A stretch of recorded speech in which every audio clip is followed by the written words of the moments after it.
제가 그 예수님을 믿기 전에 그 어렸을 적에 가장 고대하고 기다리는 날이 바로 크리스마스입니다. 여러분들도 아마 그랬을 거예요. 그 당시에는 그 성탄절만이 유일하게 통행금지가 없어요. 나 지금 뭐 통행금지가 귀한 줄 모르는데 그 당시에 통행금지라는 것은 엄청난 것이었습니다. 그래서 이 날만을 기다리고 고대하고 있다가 통행금지 24일 날 되면 그때부터는 온 세상이 난립니다. 예, 저절로 크리스마스 캐롤이 안 나올 수가 없어요. 왜냐하면 그 통행금지를 만들어주신 그분이 오시기 때문에. 그래가지고 온 천지가 난립니다. 근데 요즘은 아니죠. 이게 참 뭔가 좀 서글픈 생각이 듭니다. 그때 그런데 좀 뭔가 잘못된 크리스마스. 저도 그 크리스마스 캐롤 트위스트 곡을 틀어놓고 친구들과 이 전축판 틀어놓고 춤추던 생각이 납니다. 뭘 춤는지 모르겠습니다만 좌우지간 좋았어요. 친구들과 어울려가지고 그냥 그 골방에서 춤을 추고 그 다음에 그 12시 땡 하면 막 밖에 나와서 쫓아다니. 그 야경꾼들이 잡으러 안 다니니까 얼마나 좋은지 말이죠. 그전에는 야근꾼이 있어가지고 12시만 딱 넘으면 잡아가지고 파출소 데리고 갔잖아. 저는 그때 그 크리스마스, 눈까지 오면 이거는 뭐 참, 강아지 뛰어놀듯이 밖에서 뛰어노는 그런 모습하고 똑같았습니다. 너무나 즐거운 그 크리스마스.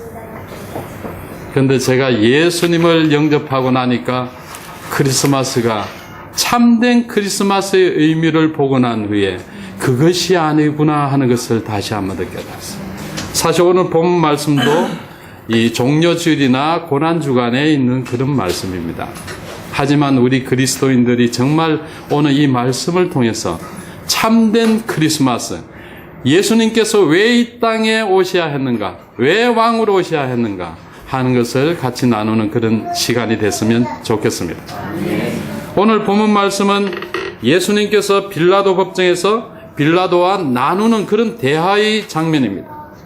예수님께서 가룟 유다의 반역으로 기드론 시내 건너편 동산에서 제자들과 함께 있다가 그곳에서 군대와 대제사장들과 그리고 바리새인들의 그 하속들에 붙잡혔습니다. 그리고는 당시에 대제사장인 가야바의 장인인 안나스에게 끌려가가지고 신문을 당하시고 그 안나스가 또 자기 그 사이인 가야바에게 다시 이 예수님을 인계하고 그런 오감에서 고초를 당하시고 말이죠. 그 밤에. 그리고 빌라도에게 예수님을 그 밤에 넘겼습니다. 빌라도는 예수님을 만나서 매우 중요한 질문을 여기서 합니다. 내가 유대인의 왕이냐? 이 질문에 대해서 예수님은 역으로 대묻습니다. 우리가 34절 말씀을 보면 예수께서 대답하시되 이는 내가 스스로 하는 말이냐? 다른 사람들이 나에 대해서 내가 한 말이냐? 이 말씀은 예수님이 빌라도 내가 중심에서 나를 왕으로 알고 하는 말이냐? 아니면 남들이 하는 말을 듣고 객관적으로 하는 그런 말이냐? 성도 여러분, 이 말씀은 저와 여러분들에게 지금 이 시간 너무나 중요한 말씀입니다. 우리의 중심에 진실로 예수님을 왕으로 모시고 사느냐 아니냐 하는 것은 우리 인생을 좌우하는 아주 중요한 질문이기 때문입니다. 예수님은 나의 왕이십니다 라고 고백하는 저와 여러분들이 다 되시기를 바랍니다. 한 분도 이 시간에 예수님이 저의 왕이 아닙니다, 그저 크리스마스 때 오신 분이시죠, 뭐 그렇게 해서는 안 됩니다. 이 시간에 결단하시기 바랍니다. 주님은 저의 왕의 왕이십니다. 왕의 권세는 참으로 대단합니다.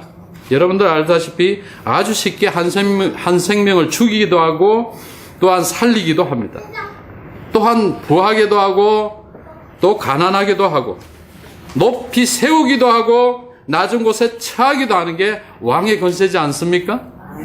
세상의 왕의 권세가 이러한데 하물며 우리 예수 그리스도 만왕의 왕의 권세는 어떠하겠습니까? 우리는 만왕의 왕이신 예수님을 내 안에 모시고 사는 그분의 자녀임을 의심하지 마시기 바랍니다. 아멘. 한낱 항공사의 그 사장의 딸이라는 신분으로 그 엄청난 큰 비행기가 공중에 떠 있다가 그냥 항로를 이탈해서 이렇게 다시 왔다 갔다 하는 이런 세상. 그런 세상이 하지 않습니까? 그 뭐 사장님 그 딸이라고 하니까 말이죠. 우리는 기도와 말씀으로 함께 하시는 성령님의 내재하심으로 하나님과 지금도 교제하고 교통하고 있습니다. 만왕의 왕이신 그분과 우리가 교제하고 교통하고 있습니다. 이 시간에 주인이신 그분과 함께하고 있습니다. 당시의 유대인들은 예수님을 죽이기로 작정을 했습니다.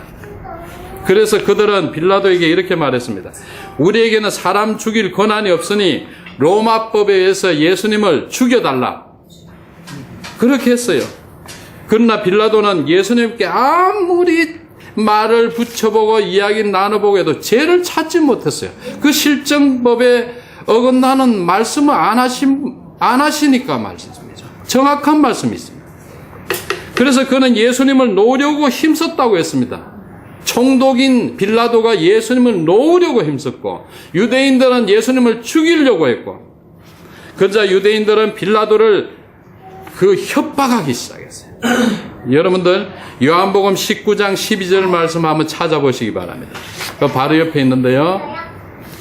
요한복음 19장 12절 말씀 다 찾으셨습니까? 예, 한번 다 같이 읽도록 하겠습니다. 시작. 이러함으로 빌라도가 예수를 놓으려고 힘썼으나 유대인들이 소리질러 이르되 이 사람을 놓으면 가이사의 충신이 아니니라. 무릇 자기를 왕이라고 하는 자는 가이사를 반역하는 것이니라. 무릇 자기를 왕이라고 하는 자는 가이사 로마 황제를 반역하는 자이니라. 그렇게 유대인들은 소리 질렀습니다. 대제사장들은 가이사 외에 우리에게는 왕이 없다라고 하니 이 말을 들은 빌라도는 그때 드디어 예수님께 사형 선고를 내리시는 거예요. 당시에 로마 제국의 황제가 유대왕을 정하는데 총독인 이 빌라도는 사형의 근거와 명분을 만들고자 내가 유대인의 왕이냐라고 예수님께 물었습니다. 그러자 예수님은 내 나라는 이 세상에 속하지 않았다. 내 나라는 이 세상에 있지 않다라고 예수님은 말씀하십니다.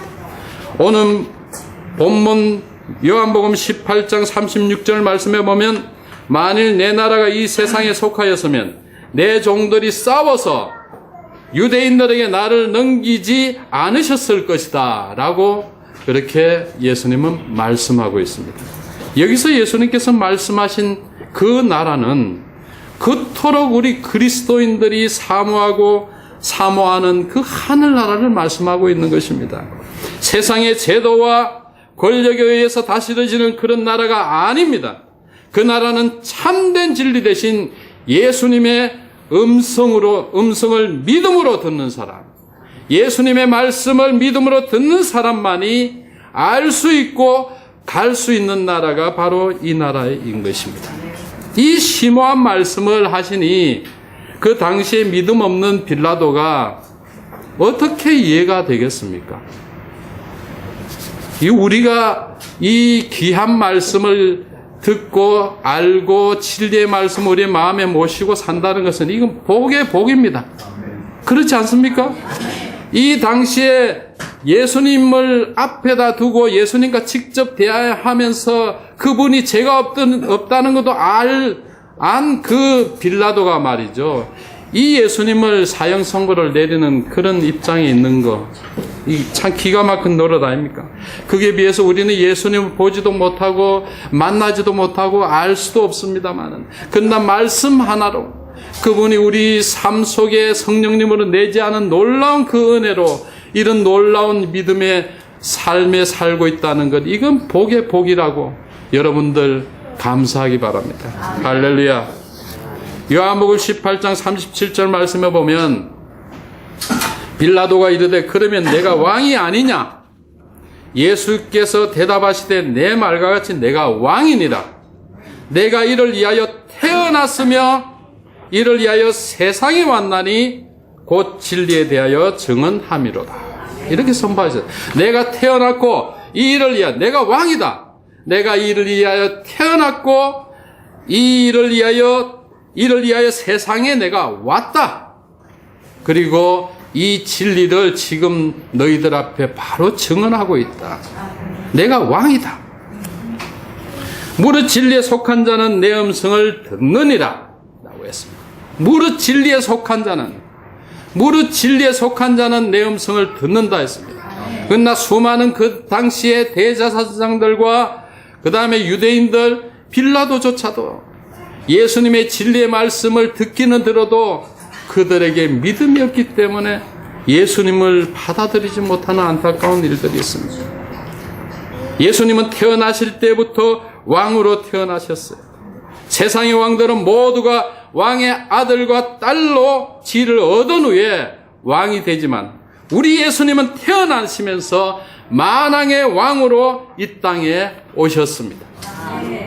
마태복음 2장 1절에서 12절 말씀, 너무나 귀중한 말씀이고 우리가 성탄절 때마다 이 말씀을 읽고 있습니다만은 오늘 이 말씀 다시 한번 찾아보겠습니다. 마태복음 2장 1절에서 12절 말씀.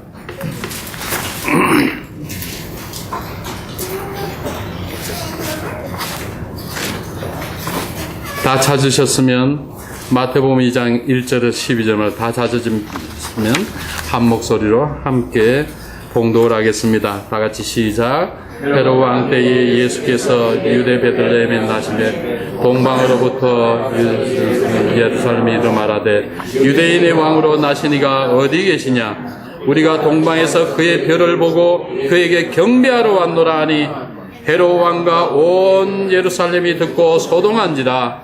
왕이 모든 대제사장과 백성의 서기관들을 모아 그리스도가 어디서 나겠느냐 물으니 이르되 유대 베들레헴이면 이는 선지자로 이렇게 기록된 바 또 유대 땅 베들레헴아 너는 유대 고을 중에서 가장 작지 아니하도다. 내게서 한 다스리는 자가 나와서 내 백성 이스라엘의 목자가 되리라 하였음이니이다. 이에 헤롯이 가만히 박사들을 불러 별이 난 터난테를 자세히 묻고 베들레헴으로 보내며 이르되 가서 아기에 대하여 자세히 알아보고 찾거들 내게 구하여 나도 가서 그에게 경배하게 하라. 박사들이 왕의 말을 듣고 갈새 동방에서 보던 그 별이 문득 앞서 인도하여 가다가 아기 있는 곳 위에 머물러 서 있는지다. 그들이 별을 보고 집에 들어가 아기와 그의 어머니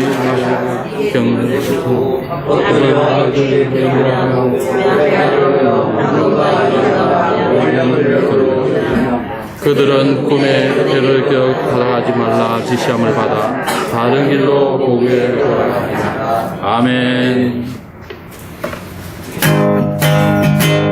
참 반가운 성도여 다 이리 와서 저 베들레헴 성내에 가봅시다. 저 구유에 누이신 아기를 보고 엎드려 절하세 엎드려 절하세 엎드려 절하세 구주 나셨네. 122장입니다. 참 반가운 성도여 다 이리 와서 저 베들레헴 성내에 가봅시다. 저 구유에 누이신 아기를 보고 엎드려 절하세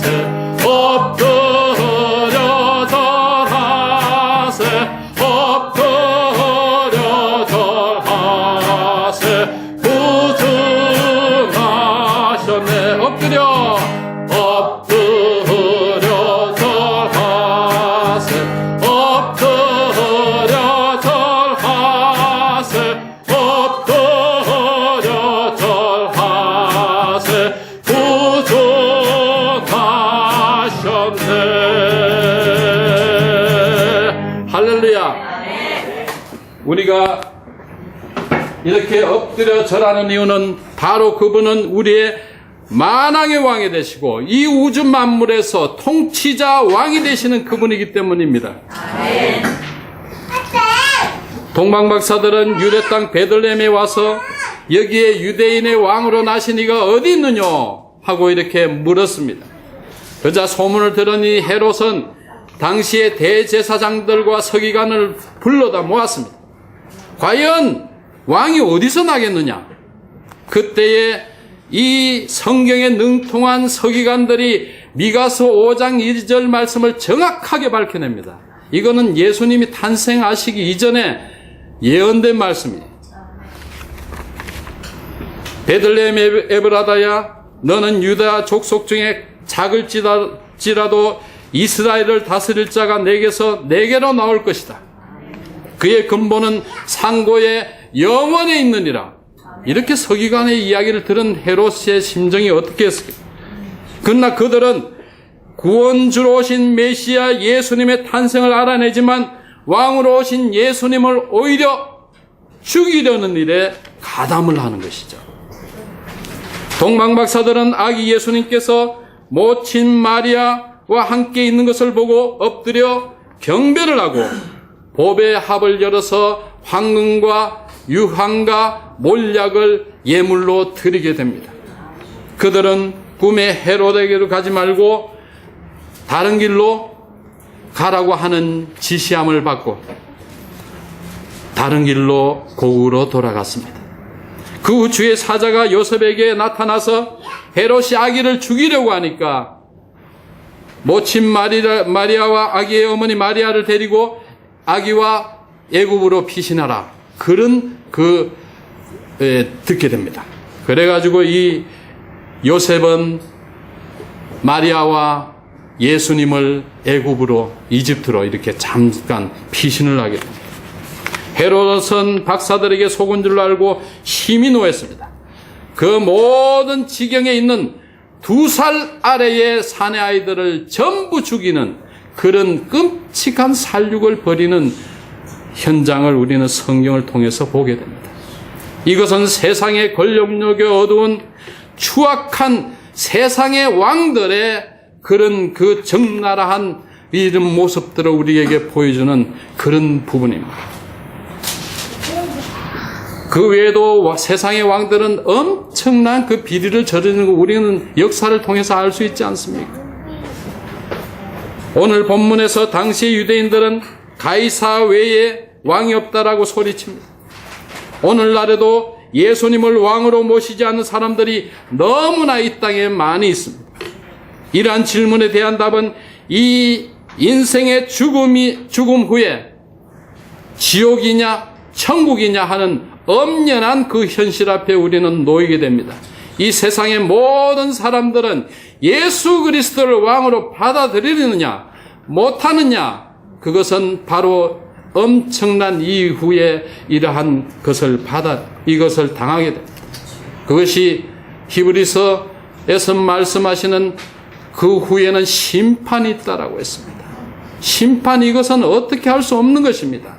예수 그리스도를 믿으면 천국을 소유하게 되고 예수님께서 아까 말씀하신 그 하늘나라를 소유하게 되고, 그러지 않는 사람은 지옥 형벌을 받을 수밖에 없다라는 말씀입니다.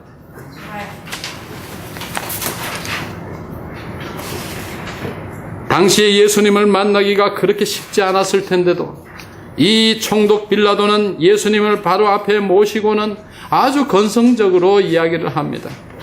진리가 무엇이냐?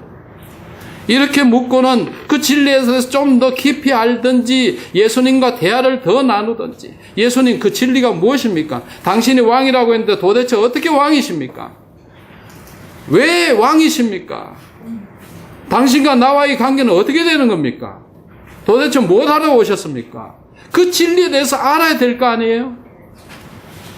그러나 이 총독 빌라도는 바로 나가가지고 그 진리가 무엇이냐고 묻고는 바로 나갔어요. 나가가지고 유대인들에게 이 사람으로부터는 죄를 찾지 못했다. 내가 실증법을 찾아보려고 했는데 도무지 알 수가 없다. 빌라도는 철저히 세상적인 번세야 그러한 삶을 누리던 그런 사람이었습니다. 진리신 예수님을 앞에 모시고도 예수님을 모시지 못한다니, 이 얼마나 안타까운 것입니까? 저와 여러분들의 꿈이 있다면 이 시간에 예수님과 한번 대면하는 거 아니겠습니까?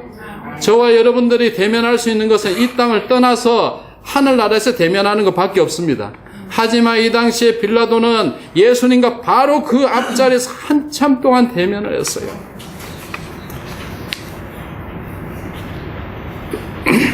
지금 이 시간 이 자리에 주님은 저와 여러분들과 함께하고 있습니다. 이것을 여러분들 잊어서는 안 됩니다. 창조주 하나님께서 사람의 몸을 입으시고 이 땅에 왕으로 오셨는데, 요한복음 1장 1절에서 5절 말씀에 보면 태초에 말씀이 계시니라. 이 말씀이 곧 하나님과 함께 계셨으니 이 말씀은 하나님이시다 라고 하셨어요. 그가 태초에 하나님과 함께 계셨고 만물이 그로 말미암아 지은 바 되었으되 지은 것이 하나도 그가 없이는 된 것이 없느니라고. 이 우주 만물에 조성된 모든 것은 예수님이 함께 하시고 예수님의 말씀 아래서 창조된 것인데, 이것은 주님이 안 계시면 하나도 없는 것들이죠. 그 안에 생명이 있었으니 이 생명은 사람들의 빛이라. 빛이 어둠의 빛이 돼 어둠이 깨닫지 못하더라라고 했습니다.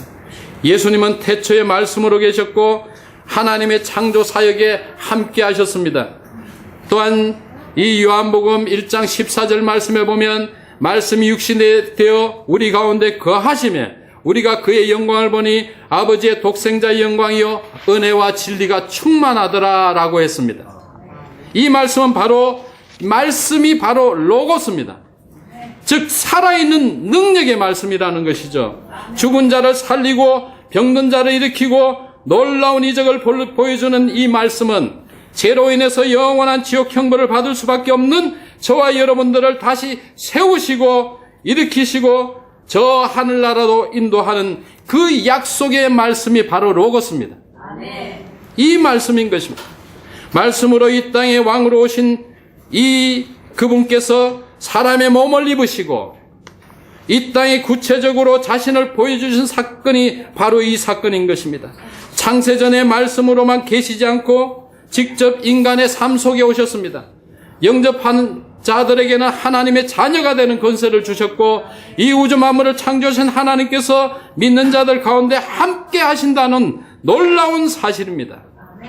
이 예수님께서 우리 가운데 지금 거하시고 우리 안에 장막을 치시고 그로 인하여 성도들은 은혜와 진리 가운데서 영생을 소유하며 살아가고 있다는 것입니다. 이 예수님, 이 우주 만물을 창조하시고 그분이 말씀으로 이 땅에 오셔서 육신이 되어 우리 가운데 거하시는 놀라운 사건을 여러분들 믿으시기 바랍니다. 이것이 말씀이 육신이 되어 우리 가운데 거하심의 인카네이션, 즉 성육신 사건이 바로 이 말씀입니다. 왜 하나님께서 인간의 몸을 쓰시고 이 땅에 오셨을까? 세상의 많은 사람들은 여기에 대해서 너무나 이 정보가 유통되어 있기 때문에 다 알고 있습니다. 모르는 사람이 없어요. 예수님이 이 땅에 오신 사건에 대해서. 이 세상의 모든 사람들은 정보 속에서 다 거의 다. 그러나 왜 그분이 이 땅에 인간의 몸을 쓰시고 이 땅에 오셨는가? 거기에 대해서 고민하고 생각하는 사람은 없습니다. 그것은 바로 우리 죄 가운데 있는 우리 인간들을 구원하시기 위해서 이 땅에 오셨다는 것을 우리는 놓쳐서는 안 되는 것입니다. 우리가 받아야 될 형벌을 예수님께서 대신 십자가에서 받으셨습니다. 이 임마누엘 예수님은 내가 세상 끝날까지 너희와 항상 함께 하시겠다고 하셨습니다. 피조물인 우리에게 창조주이신 하나님께서 우리와 늘 하시겠다는 것입니다. 이 얼마나 감사하고 놀라운 일입니까? 우리가 어딜 가나 무엇을 하나 어떤 곳에 있든지 너 혼자 있지 않다. 그 속에 너와 함께 하면이라. 외롭지 않다. 내가 너를 끌고 가리라. 너를 안고 가리라, 너와 함께 하리라 하신 분이 바로 이 임마누엘 예수님이십니다. 성도 여러분, 하나님께서는 저와 여러분들을 혈통으로나 육정으로나 이렇게 아니라 전적으로 하나님께서 창세전에 먼저 우리들을 택하시고 자녀로 삼아주셨다는 것을 꼭 기억하시기 바랍니다. 저와 여러분들이 예수 그리스도를 믿고 의지하고 믿음으로 산다는 것은 이거 거저된 일이 아닙니다. 하나님께서 창세전에 미리 예정하시고 택하셔가지고 여러분들을 준비해서 이 자리에 하나님의 자녀로 세워주신 거예요. 여러분들은 아무리 예수 믿어라 예수님을 전하고 복음을 전해도 예수 믿지 않는 사람은 안 믿습니다. 그건 뭐냐? 예수님께서 창세전에 저와 여러분 택정함을 입은 혈통으로나 육정의 정이 아니에요. 사람 안다는 거에서 예수 믿는 게 아닙니다. 그 중심에 예수님과 만나지 않으면 안 되니, 예수님께서 그 중심의 삶에 거하지 않으면 안 되는 거예요.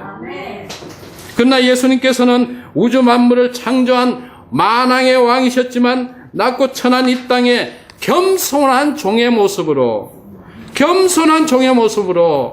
죽기까지 복종하기 위해서 이 땅에 오셨어요. 예수님은 얼마든지 십자가를 지시지 않고 능력과 권세로 당시의 악의 세력을 타파하고 멸할 수 있는 분이었어요. 그만한 능력이 있는 분이에요. 죽은 자를 살리고 바다의 파도를 멈추게 하고 풍랑을 잔잔케 하는 그런 분이에요. 오병이어로 수천 명을 갖다가 먹게 살게 하는 그런 분이에요. 그걸 아는 사람들입니다. 그러나 주님은 겸손히 십자가를 지시고 인간이 가장 두려워하는 죽음의 극치를 직접 맛보시기 위해서 오셨어요. 예수님은 하나님이시기 때문에 고통과 죽음에 대해서 아픔이나 덜 하셨을까요? 죽음에 대한 두려움이 없었을까요? 아닙니다. 예수님은 우리와 같이 참 사람이셨어요. 참 사람. 그분은 우리와 같이 이렇게 먹고 마시고 아픈 데도 있고 그럴 수 있는 분이셨어요. 그리고 십자가의 죽음의 고통과 두려움을 예수님은 그대로 당하셨어요. 그대로. 그분이 뭐 잠시 동안 그런 게 아닙니다. 그 십자가의 고통을 그대로 당하셨습니다. 그래서 할 수 있으면 그것을 아시기 때문에 이 잔을 내게서 옮기시옵소서. 그러나 아버지 원대로 마옵시고 그러나 아버지 원대로 하시기를 바랍니다. 내 원대로 하지 말고요. 그렇게 겟세마네 기도에서 피땀을 흘리시면서 기도하신 분이지 않습니까? 예수님의 십자가의 처절한 죽음은 바로 저와 여러분들을 죄 가운데서 구원하시기 위한 것이었어요. 요한복음 18장 39절에서 40절 말씀에 보면 빌라도는 유대인들에게 나가서 유대인의 왕을 놓아주기를 원하느냐라고 물었습니다. 39절에서 40절 말씀에 보면 6월절이면 내가 너희에게 한 사람을 놓아주는 전례가 있는데 그러면 너희가 유대인의 왕이라는 분을 너희에게 놓아주기를 원하느냐라고 빌라도는 물었습니다. 그러자 그들은 또 소리질러 이르되 이 사람이 아니라 누구라고요? 바라바라 했어요. 바라바가 누굽니까? 당대의 유명한 그런 강도였습니다. 아무런 죄가 없는 분은 십자가에 죽게 하면서 바라바를 놓아달라고 하는 그런 엄청난 제약들이 그 가운데서 일어나는 것이죠. 완악한 유대인들은 오히려 강도인 바라바를 택하고 죄 없는 예수님을 십자가에 못 박게 하십니다. 그러나 예수님은 얼마든지 저항하고 그 나쁜 상황, 그 잘못된 관행을 한꺼번에 없앨 수도 있는 분이시지만 그분은 아무런 저항 없이 이 땅에 오신 목적을 이루시기 위해서 그 십자가의 길을 걸어서 가셨습니다. 오늘 우리가 나흘 맞이하는 이 성탄절은 만왕의 왕으로 참 하나님이시며 참 사람의 모습으로 이 땅에 오셔서 우리의 죄값을 대신해서 죽으시기 위해서 오시는 예수님을 생각하며 맞이하는 그런 성탄절이 되기를 바랍니다. 아멘. 이것이 없으면 성탄절의 의미가 아무것도 없습니다.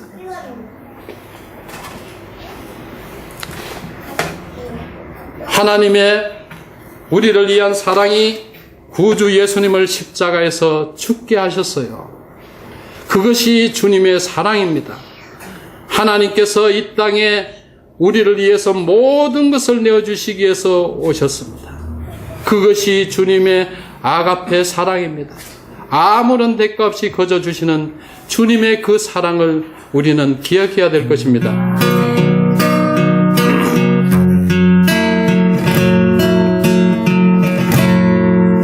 사랑이 구주를 죽게 했네. 왜 날 사랑하나.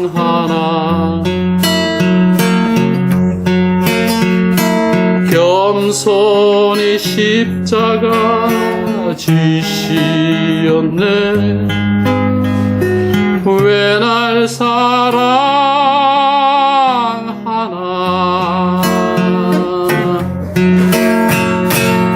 왜 날 사랑하나.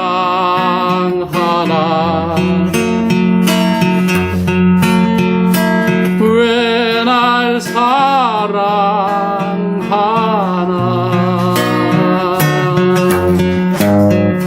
왜 주님 갈보리 가야 했나. 왜 날 사랑하나.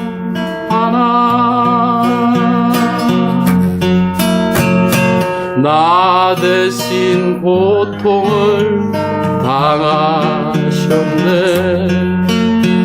왜 날 사랑하나.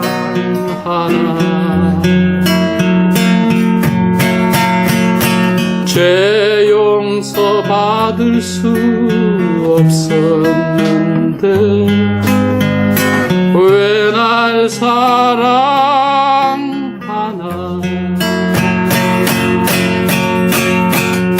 왜 날 사랑하나. 왜 날 사랑하나.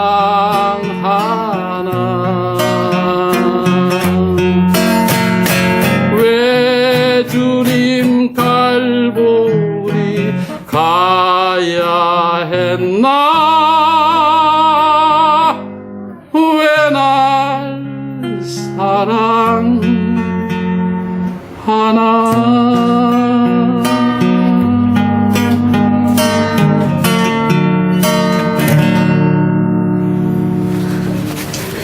다 같이 기도하시겠습니다.